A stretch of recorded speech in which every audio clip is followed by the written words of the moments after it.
is unmistakably tonight is in. It was a wonderful day. Hospitable, impeccable, delectable.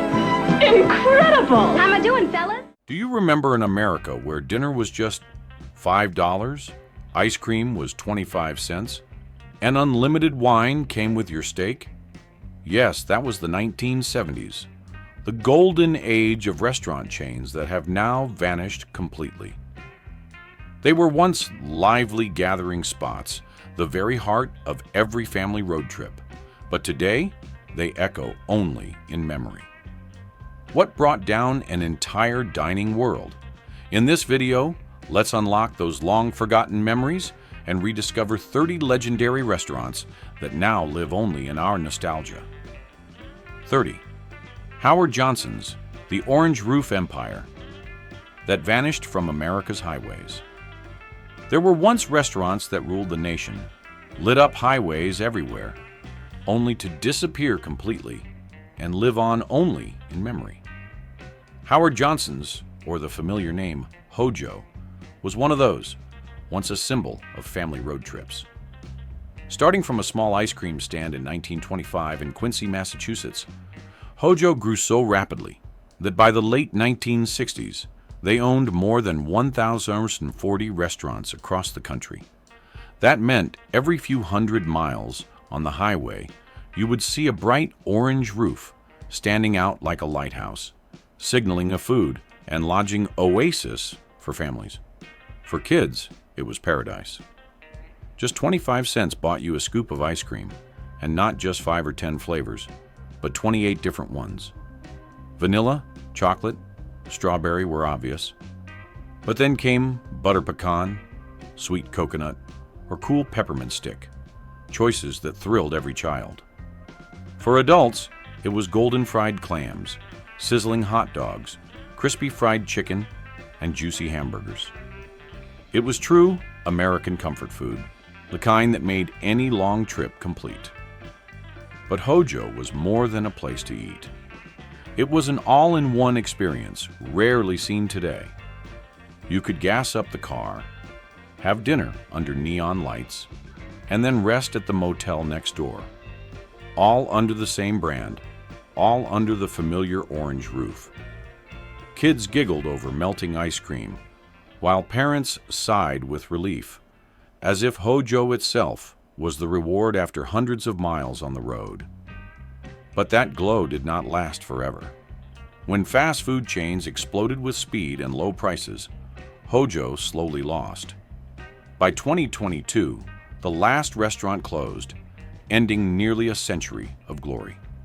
Today, just hearing the name Howard Johnson's brings back the lump-in-the-throat memory of another highway America, where a 25-cent scoop, a bright orange roof, and a simple dinner could become a lifelong memory. 29. Steak and Ale, a taste of elegance for everyday folks. If Howard Johnson's was the glowing orange beacon of road trips, then Steak and Ale brought something entirely different to the 1970s. A touch of elegance, a touch of warmth, and all within a price a middle-class family could easily afford. Founded in 1966 in Dallas, Texas, by Norman E. Brinker, later known as the godfather of casual dining, Steak and Ale took off quickly.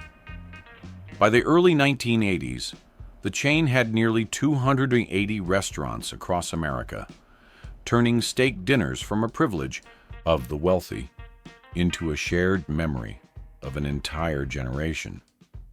Walking into Steak and Ale felt like stepping into an old English tavern. A dark wood surrounded you, beams stretched across the ceiling, candles flickered on tables, and the aroma of herb-roasted prime rib filled the air. Kids were told to sit quietly, while adults poured another glass of red wine. But what everyone remembers most was the all-you-can-eat salad bar, a revolutionary idea at the time. In the mid-70s, watching the whole family passing bowls of crisp lettuce, boiled eggs, cold cuts, and endless toppings was something brand new. And the price? A prime rib dinner, was just $4.95 in 1975, about $27 today, enough to fill up a family of 4 and still leave room for a tip. For many, steak and ale was where they celebrated anniversaries, enjoyed weekend dinners, or simply felt fancy without worrying about their wallets. But fierce competition from Outback Steakhouse, TGI Fridays, and Chili's dimmed those candlelit evenings. In 2008, Steak and Ale closed quietly, leaving behind bittersweet memories. Then, in 2024, the brand was revived in Texas and the Midwest, hoping to reignite that spirit, though many believe the half-elegant, half-homey flavor of the old days can never truly return. 28. Beefsteak Charlie's. The all-you-can-drink paradise. If Steak and Ale gave warmth with romantic candlelight, Beefsteak Charlie's went in the opposite direction. Loud, carefree, and generous to the point of disbelief. Starting in Manhattan, New York in 1910, the brand hit its stride in the 1970s and 80s with more than 60 restaurants across the Northeast. Its signature? A policy that sounds crazy today: bottomless drinks. Beer, wine, and sangria poured without limit, as long as you stayed at your table. Picture a Saturday night in 1978 in New Jersey.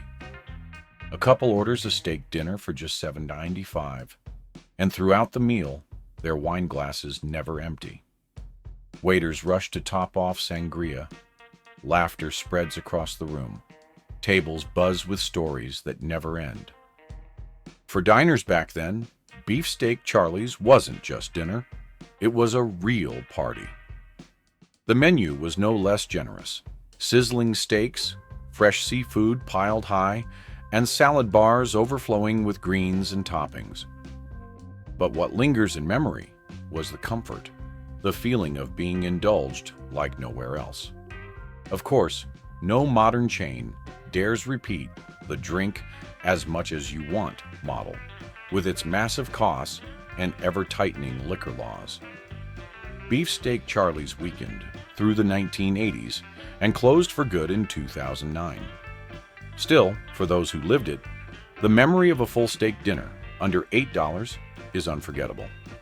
27.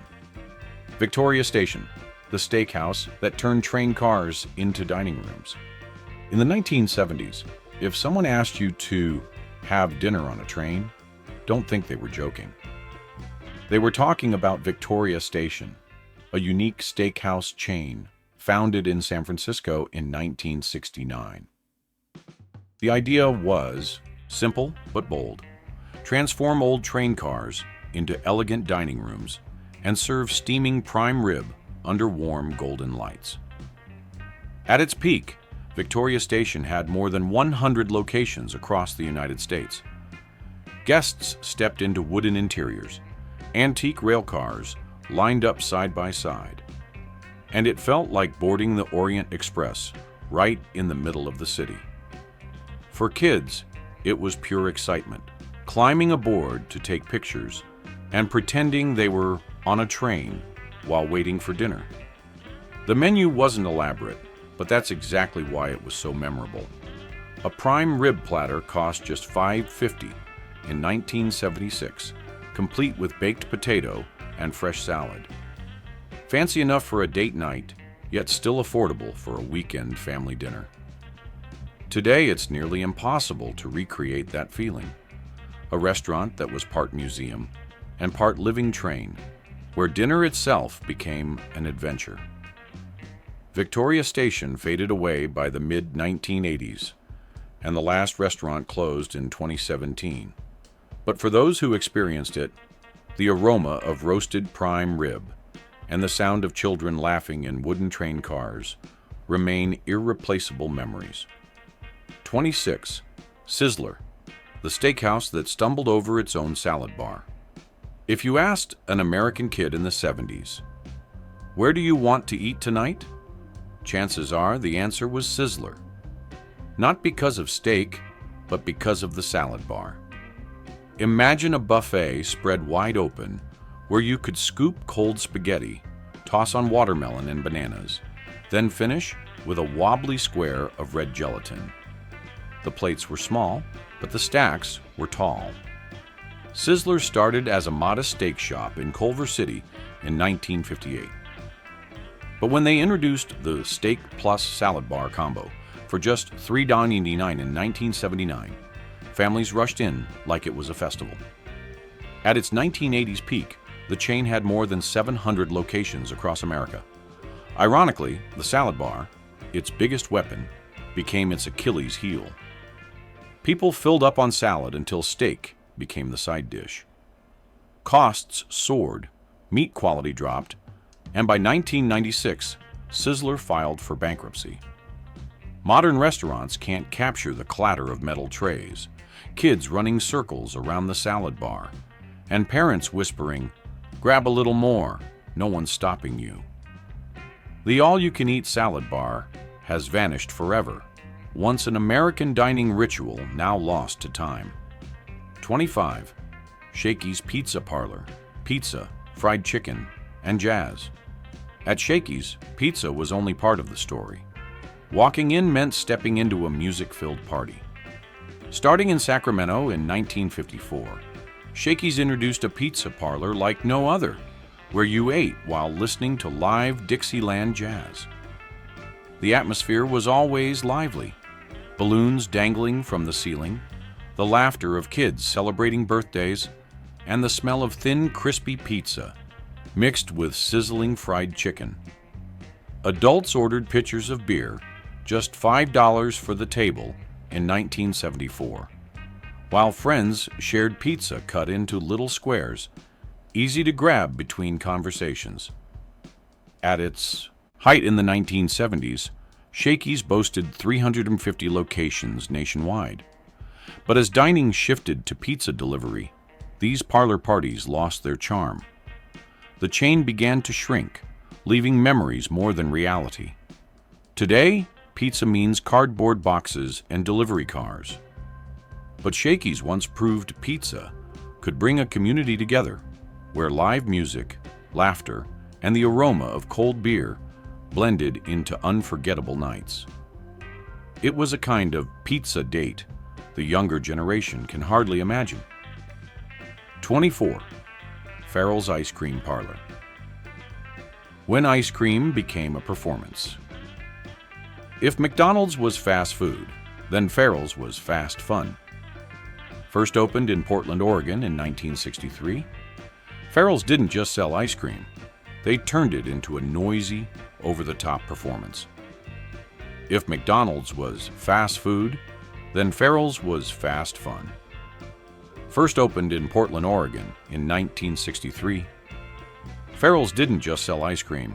They turned it into a noisy, over-the-top performance. Can you picture it?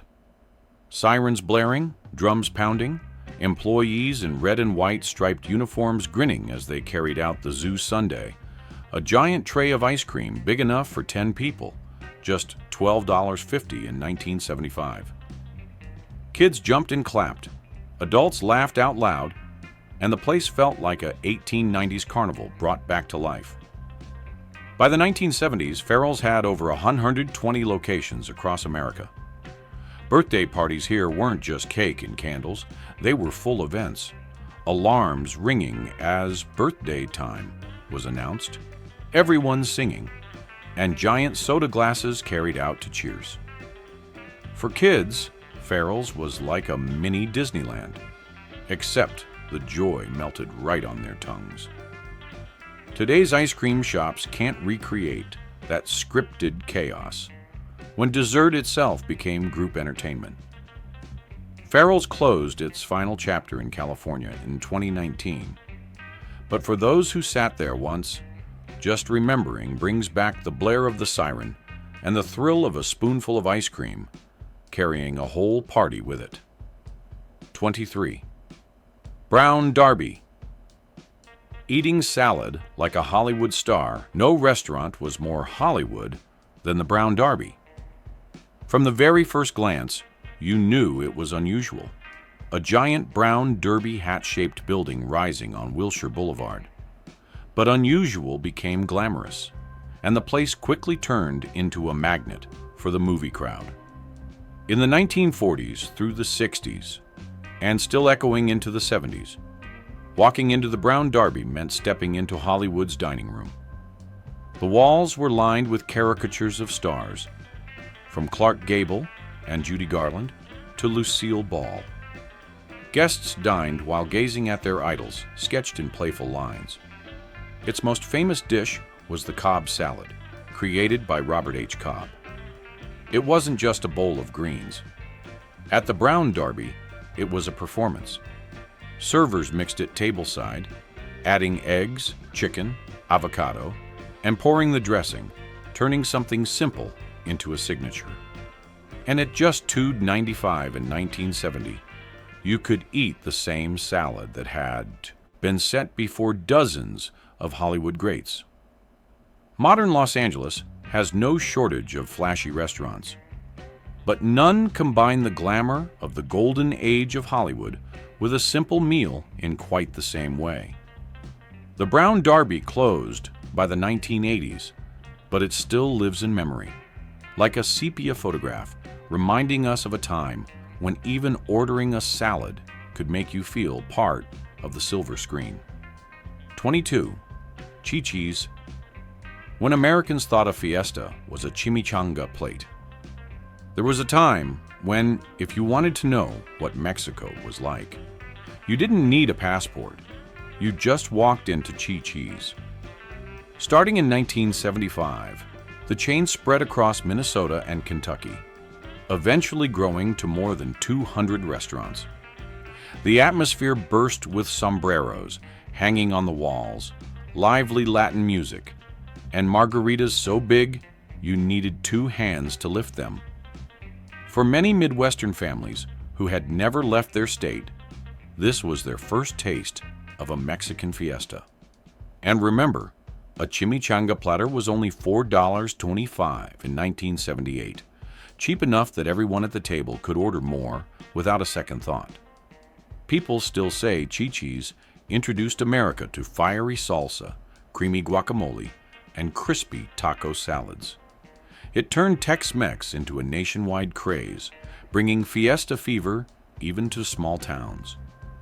But like every party, the music stopped.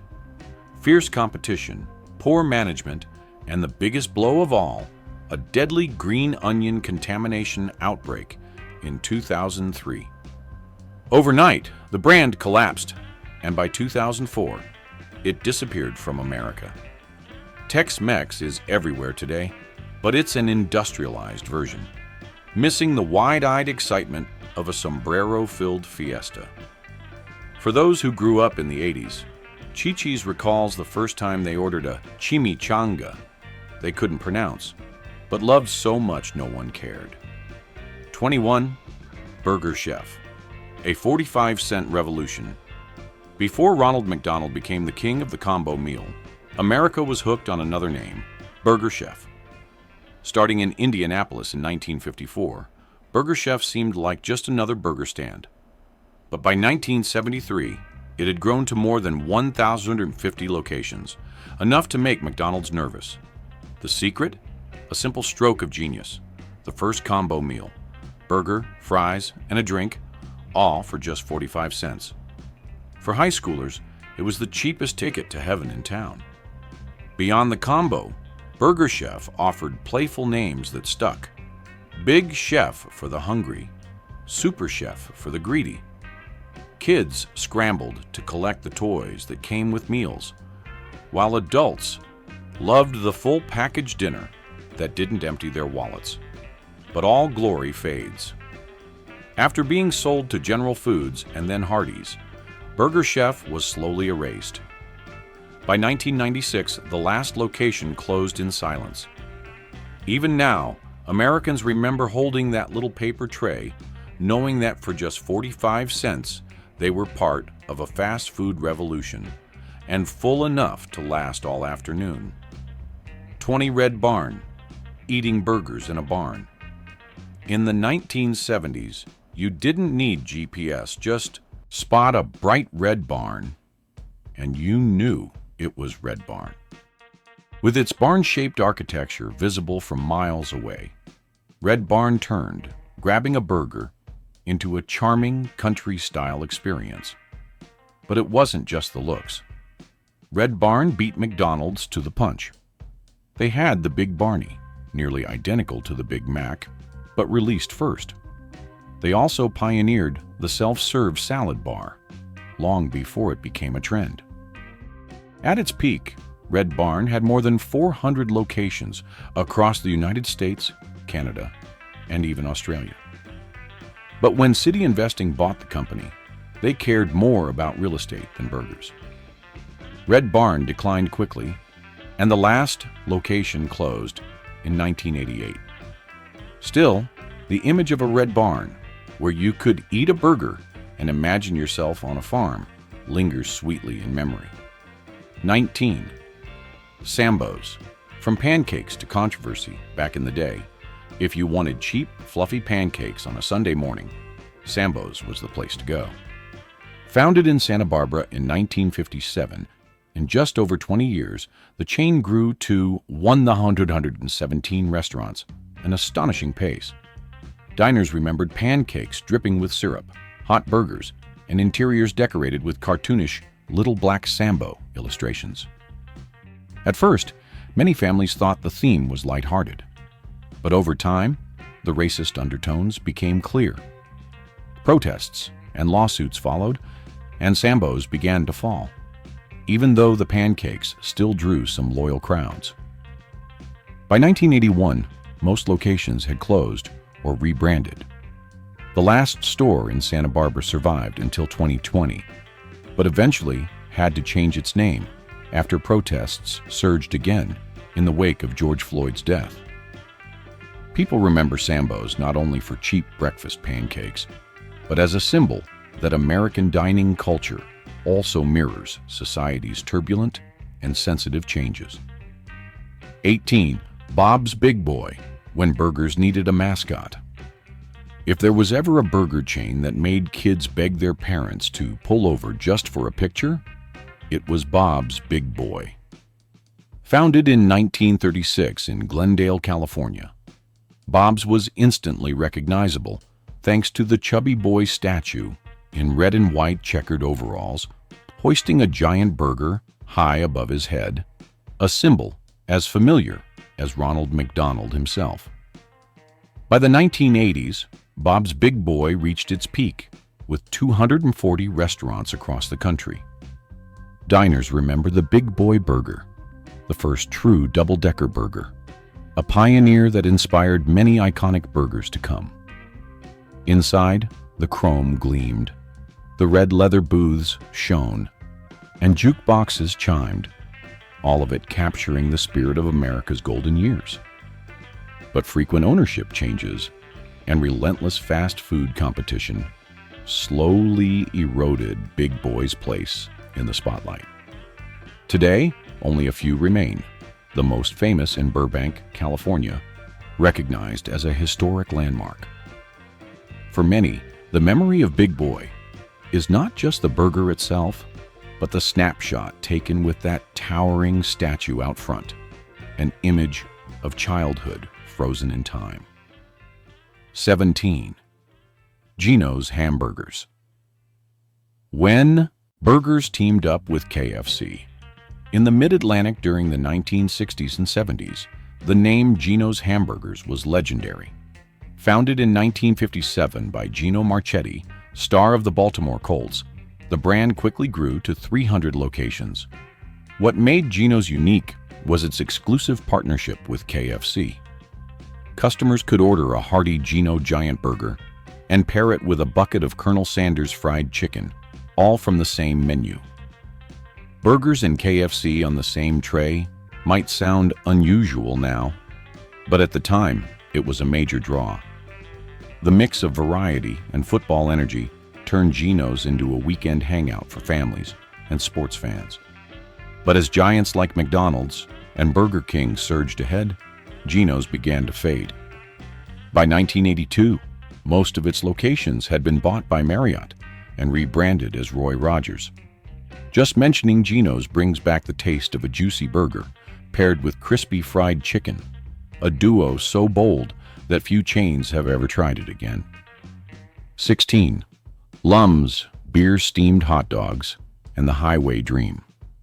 Imagine biting into a steaming hot dog and realizing it had been cooked in beer. That was the secret that made Lum's famous, a chain that began as a small Miami Beach stand in 1956. By the 1970s, Lum's had grown to more than 400 restaurants, not only in the United States, but also in Puerto Rico and Europe. Beyond the beer-steamed hot dog, Lum's was known for the Ollie Burger, a spicy and flavorful recipe that quickly became a favorite. Inside, the atmosphere was warm and simple, with wooden tables where travelers traded stories of the road. In an ambitious move, the two founding brothers used their profits to purchase Caesar's Palace in Las Vegas in 1969, proof that their dreams were anything but small. But under new ownership, Lum's slowly lost its charm. The last location in Nebraska closed in 2017, ending a run of more than 60 years. Today you can find hundreds of hot dog variations, but that beer-soaked flavor is nearly gone. For the 70s generation, Lum's is remembered as a roadside memory, part odd, part all-American, a place where a simple hot dog became an experience worth remembering for a lifetime. 15. Pup and Taco. When California youth meant tacos and hot dogs. Only in 1960s, 70s. America could someone dream up a menu that paired tacos with hot dogs. Pup and Taco made it work, turning that odd mix into its signature. With nearly 100 locations across California, it was the spot where kids headed after school, biting into spicy tacos, grabbing a hot, steaming hot dog, and finishing with a frosty grape slush that left tongues tingling.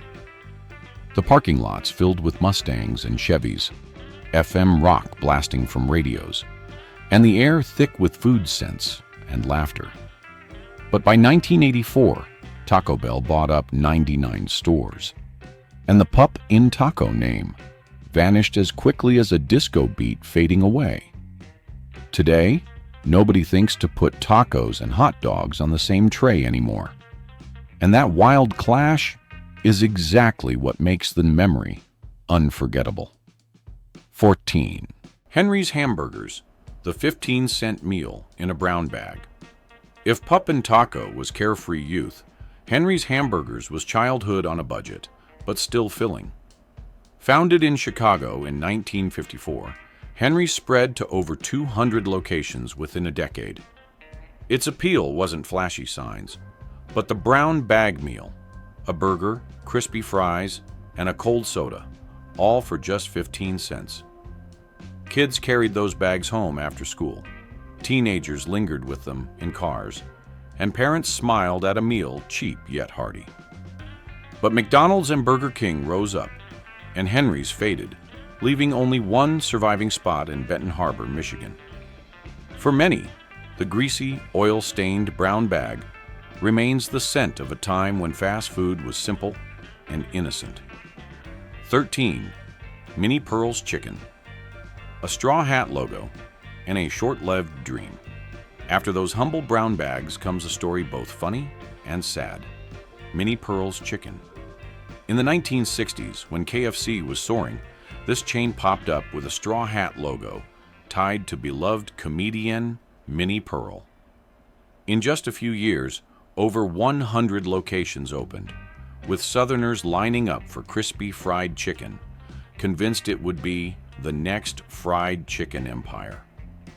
But behind that smiling logo lurked financial scandals, falsified reports, and chaotic management.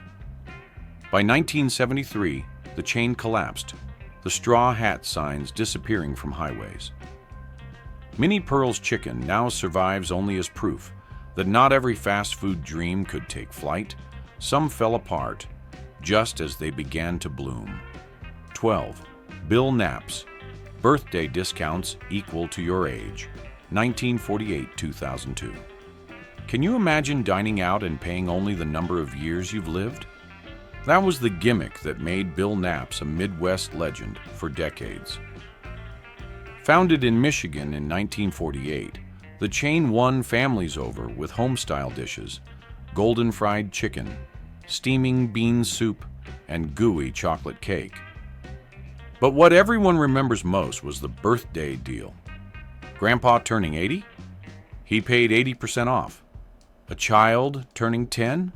Just 10% of the bill. Crazy but fun. Anyone who celebrated at Bill Knapp's remembers the laughter around a simple birthday cake. Not fancy but warm with family joy. Sadly, the brand declined in the 1990s, and by 2002 it was gone. Today, is there any place where you look forward to your birthday, not for the gifts, but for a cheaper dinner? 11. Wags, when Walgreens tried being a diner.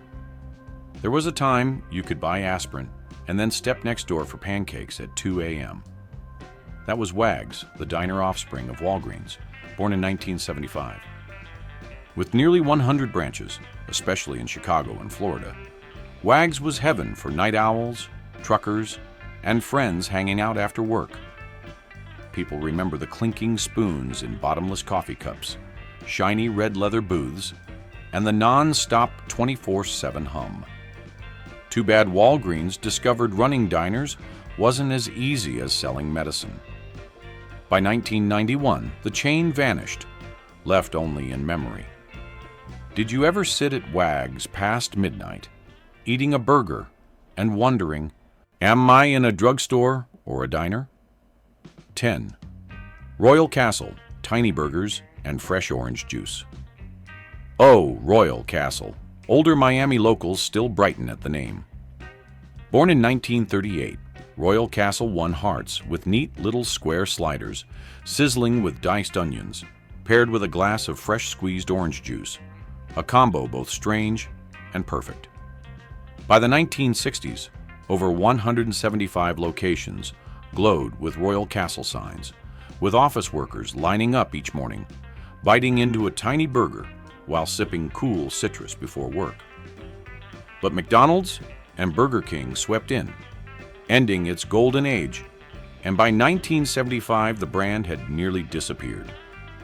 Today, who can recapture the taste of cheap burgers with real fresh juice?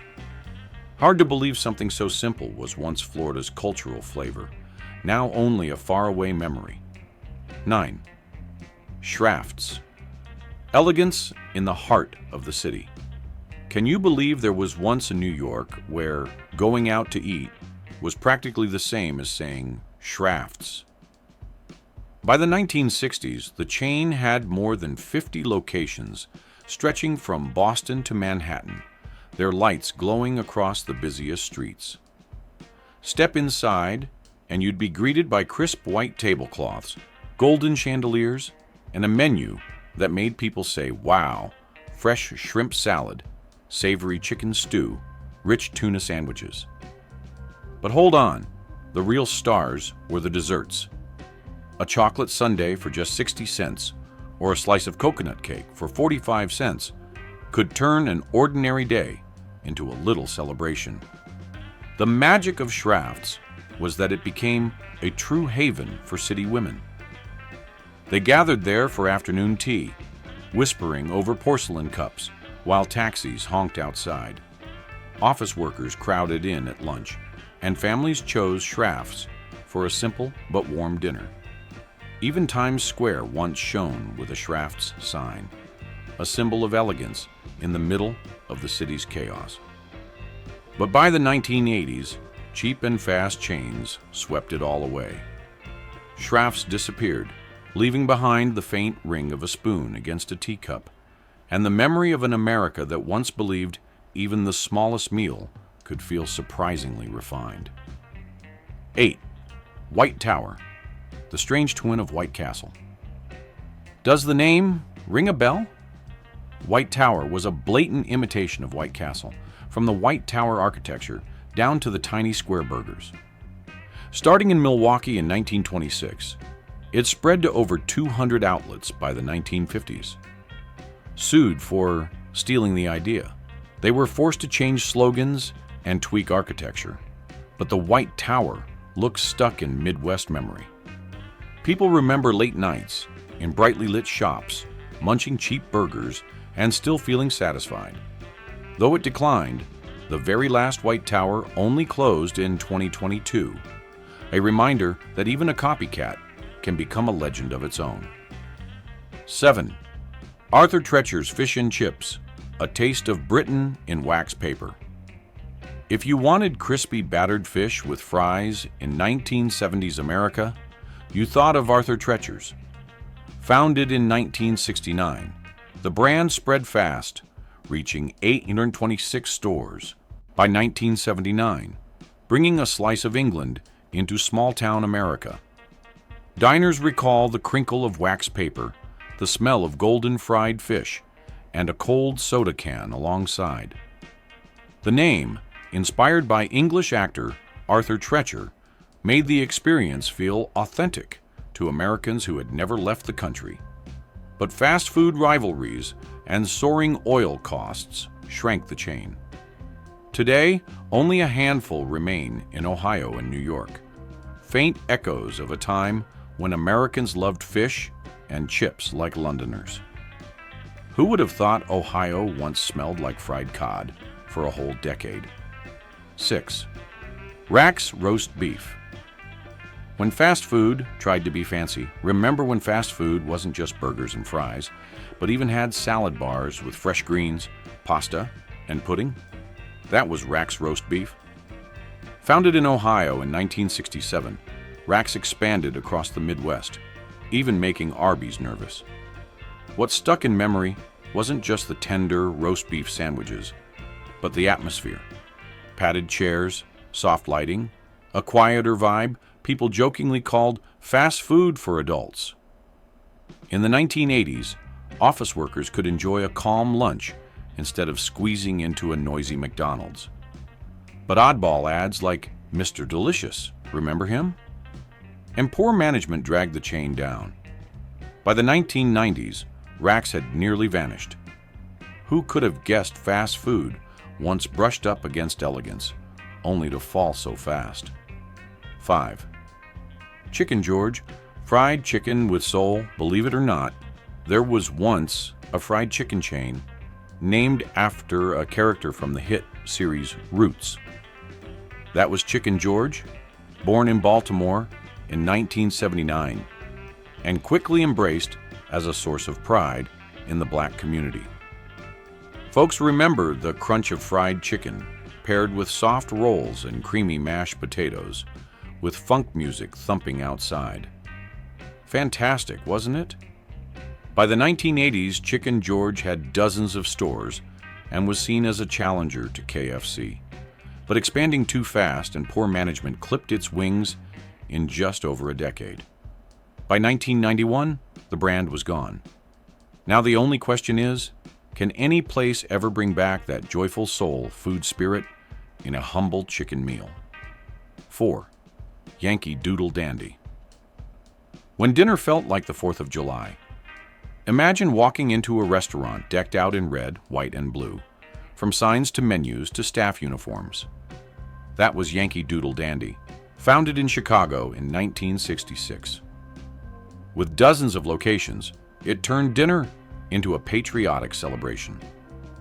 People still remember golden fried chicken, hot sandwiches, and a festive buzz that felt like a July 4th parade. Ever seen a meal more patriotic than that? In the 1970s, it was the place after football games or Independence Day events. But KFC and Popeyes grew stronger. And by the late 1980s, the star-spangled signs disappeared from Chicago. What a loss. A chicken spot that made you feel like singing Yankee Doodle Dandy with every bite. 3. Horn and Hard Art. Automat, when lunch was like a vending machine.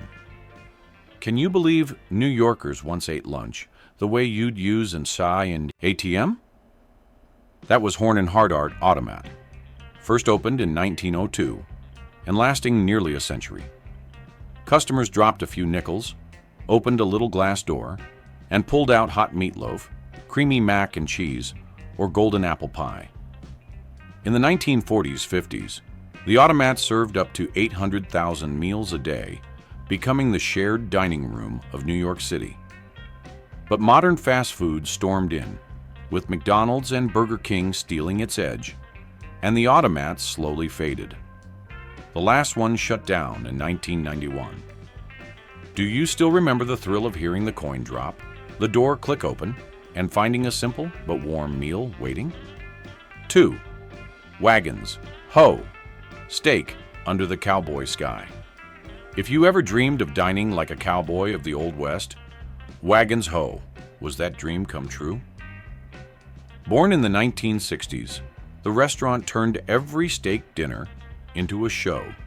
Interiors designed like covered wagons, country music playing loud, and servers dressed in plaid shirts and cowboy hats taking orders at your table. Kids were thrilled to sit on wagon wheel seats, while adults dug into thick, pink-centered steaks the size of a hand. At its peak, Wagons Ho spread across the West and Midwest, becoming a weekend family outing spot. But as modern casual dining rose, the cowboy style slipped out of fashion. By the late 1980s, Wagons Ho was gone, leaving behind a memory no one forgets. Because where else could you ever again eat steak in such a rowdy cowboy spirit? 1. Henry's Fried Chicken. Midwest comfort on a plate, not KFC, not Popeyes. In many small Midwest towns of the 1960s, 70s, going out for fried chicken meant heading to Henry's Fried Chicken. It was a modest chain, rarely making national headlines, but to locals, it was childhood itself.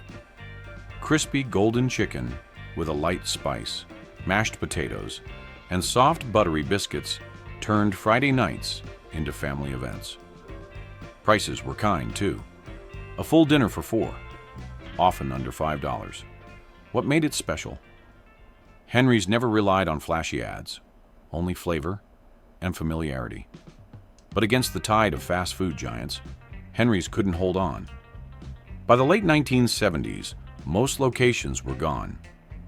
Ask anyone who lived in Ohio or Indiana back then, and watch their eyes light up as they recall that hot, crackling chicken, a humble taste now lost to time.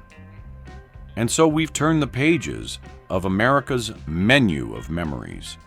Places that once filled you up for just a few coins now live only in recollection. Did you ever celebrate a birthday at Shakey's? Elbow your way through Sizzler's Salad Bar? Or try a beer-steamed hot dog at Lum's?